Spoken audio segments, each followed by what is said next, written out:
ଆସନ୍ତୁ ସାଙ୍ଗମାନେ, ଜୟ ଜଗନ୍ନାଥ। ମୋ ଚ୍ୟାନେଲରେ ଆପଣମାନଙ୍କୁ ସ୍ୱାଗତ। ମୁଁ ଏଠି ବଡ଼ି ତରକାରୀ ପାଇଁ ପ୍ରସ୍ତୁତି କରିଛି।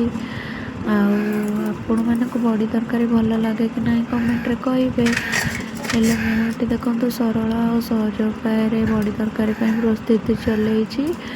ହେଲେ ଆପଣଙ୍କୁ ମୋର ଏଇ ସହଜ ଆଉ ସରଳ ଉପାୟରେ ବଡ଼ି ତରକାରୀ ପ୍ରସ୍ତୁତି ଆଉ କମ୍ ଖର୍ଚ୍ଚରେ ବଡ଼ି ତରକାରୀ ରେଡ଼ି ହେଇଗଲା।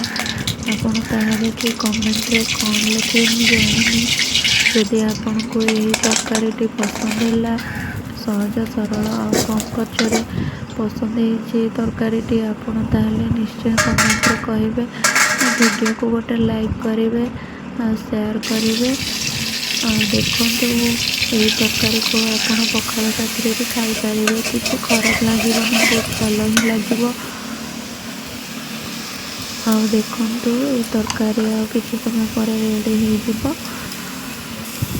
ଆପଣ ଯଦି ପଖାଳ ସହିତ ଖାଇଲେ ଏଇ ତରକାରୀକୁ ଭଲ ଲାଗିଲା ତାହେଲେ କମେଣ୍ଟରେ ନିଶ୍ଚୟ କହିବେ। ଆଉ କମେଣ୍ଟରେ କେହି ଟିକେ ଗାଳି ଦେବେନି, ଗାଳି ଦେଲେ ମନ ଦୁଃଖ ହେଇଯିବ।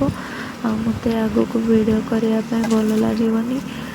ଆଉ ମୋତେ ଯଦି ସପୋର୍ଟ ଆପଣ କରନ୍ତି, ମୁଁ ତାହେଲେ ଏଭଳି ଛୋଟ ଛୋଟ ଭିଡ଼ିଓ କରିକି ୟୁଟ୍ୟୁବରେ ଅପଲୋଡ଼ କରିପାରିବି। ଧନ୍ୟବାଦ। ଆଉ ଏଠି ଦେଖିବା ମୁଁ ଏବେ କ'ଣ କରୁଛି। ଏଠି ଧନିଆ ପତ୍ର ଛାଡ଼ିଦେଲି। ତାପରେ ତରକାରୀ ରେଡ଼ି ହେଇଗଲା। ତାପରେ ତରକାରୀ ରେଡ଼ି ହେଇସାରିଲା ପରେ ଏବେ ମୋତେ ଭୋକ ଲାଗିଲାଣି।